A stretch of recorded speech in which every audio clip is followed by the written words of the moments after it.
So, running for president, it starts years before you ever see a candidate at a podium. By the time someone announces they're running, a huge operation is in motion behind the scenes. Today, I'm breaking down the entire timeline of a presidential campaign, so we know exactly what's going to happen come 2028. Welcome to Explain It Like I'm Voting, the podcast by The New Political. I'm Ollie Hunt, your host and new soundboard acquirer.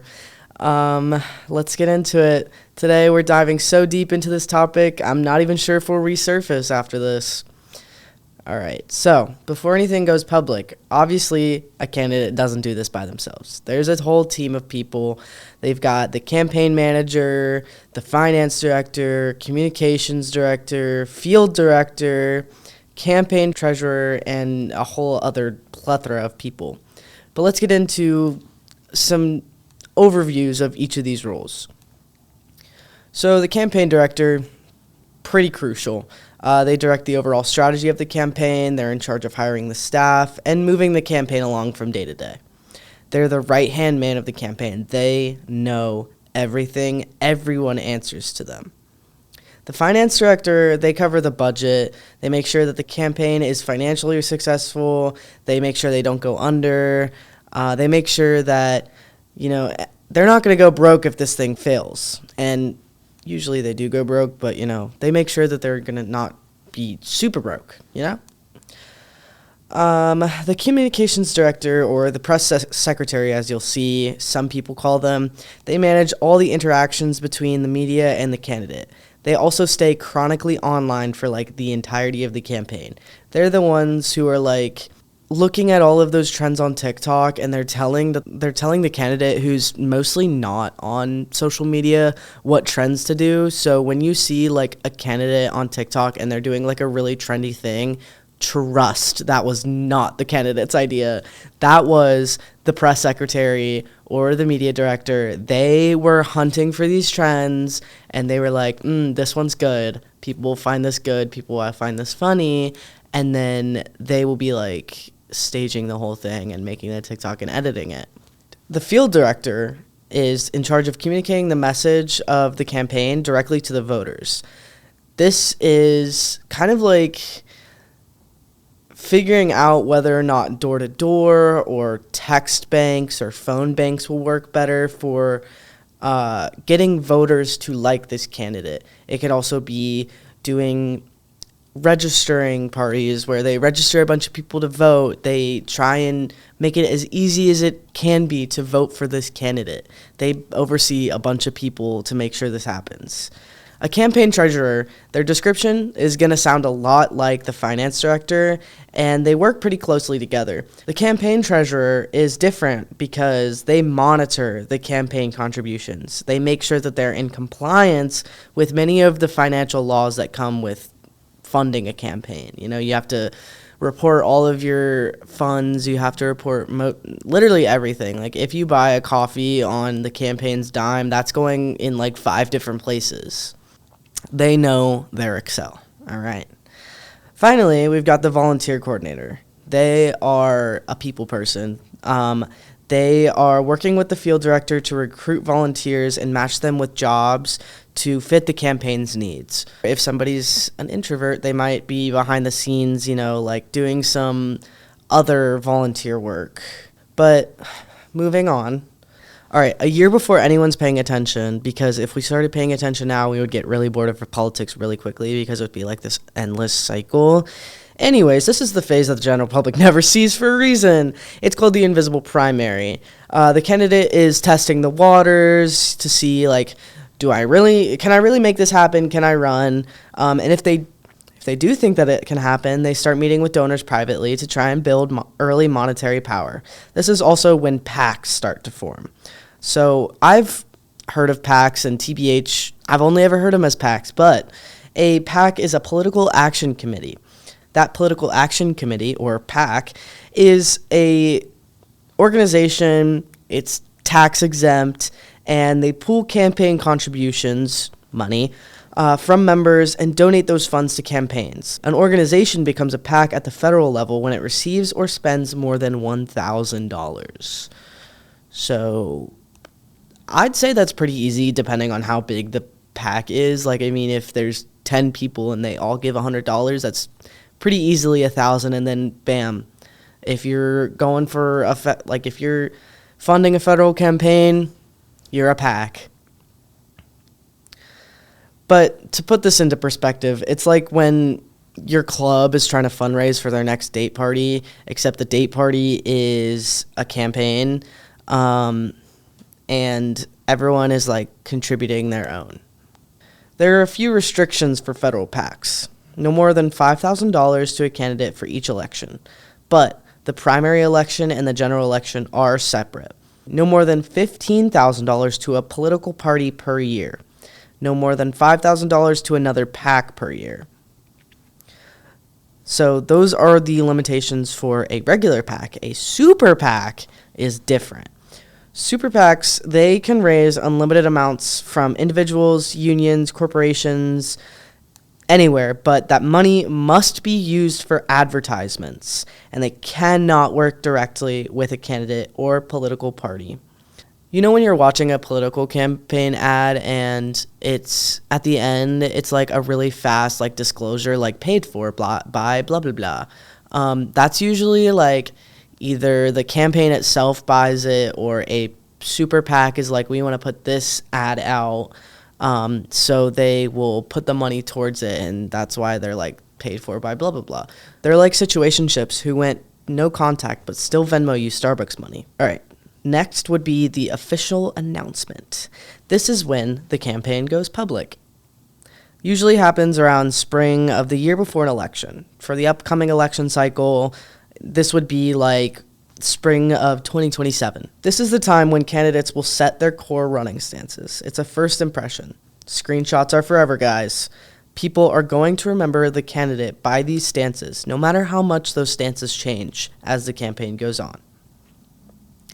As the primary campaign starts building up, next is early stage strategies. They build up visibility in specific states depending on who will start their primary or caucus first. What is a primary? It's a way for each party to gauge interest in who the people are paying attention to. You know how on election day you go into whatever polling station you have, your local community center, your church, your grade school, whatever. You go in and you vote for a hypothetical president, and then they count all that up, and they're like, okay, so like the people want this guy. Sometimes it's just for people who are affiliated with a party, and sometimes it's open primaries where anyone can vote. You don't have to be affiliated with a party, but they use that data to inform their nominations. There's one main state, however, that makes or breaks the early campaign momentum: Iowa. Now, that seems pretty silly considering Iowa is pretty unassuming. No hate to Iowa. But Iowa has the earliest caucus. Each party holds their own caucus in Iowa, which is a call for in-person community to meet at a gym or library or wherever they can fit a bunch of people and group themselves by candidate preference. They then listen to real-time speeches, and party volunteers will go around and they'll be like, 1, 2, 3, 4, 5, 6, 7, 8, 1, 2, 3, 4, 5, 6, 7, 8. And they'll see which candidate has the most people in their group around them. Sometimes they'll let people like change where they're standing in case like one of their speeches, like, you know, someone's like, ooh, I kind of like this guy more now that I think about it. By the time the caucus ends, the tone is set. This is the caucus that boosts or eliminates candidates. They say only the top 3 will make it through to the next contests. Not only is this caucus important for garnering support, but it's also important for monetary contributions.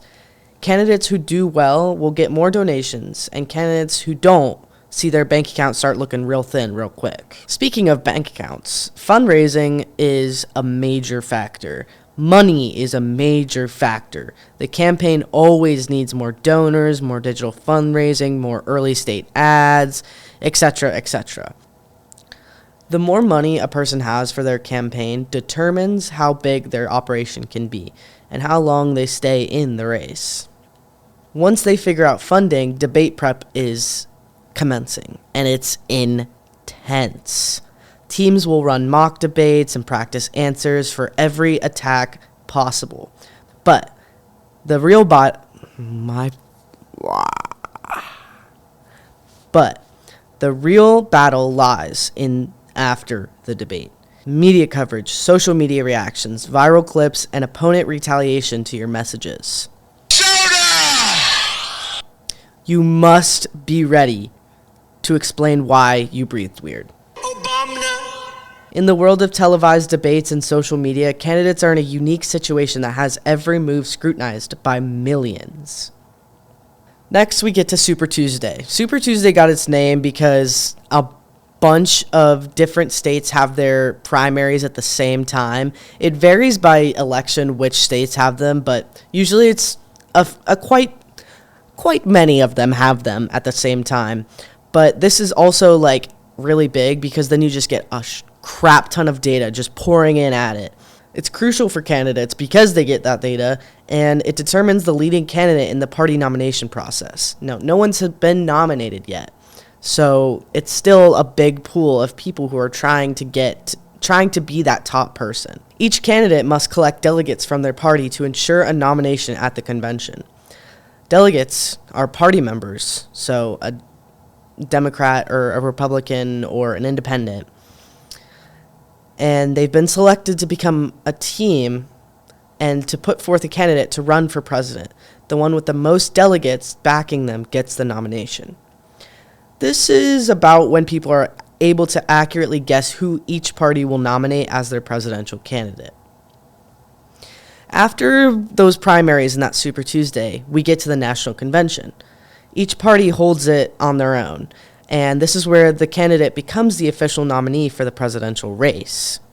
Here, they also announce the vice president pick, work on unifying the party, showcase their message before the general election, and introduce their platform. They try to find a middle ground because not everyone in the party wanted them, so they're trying to unify the party so that they don't split their party and lose votes, because half of the party doesn't want this one candidate, and the candidate doesn't try to make themselves more likable to that half of the party that doesn't like them. They're already losing half of the vote, which could be very bad.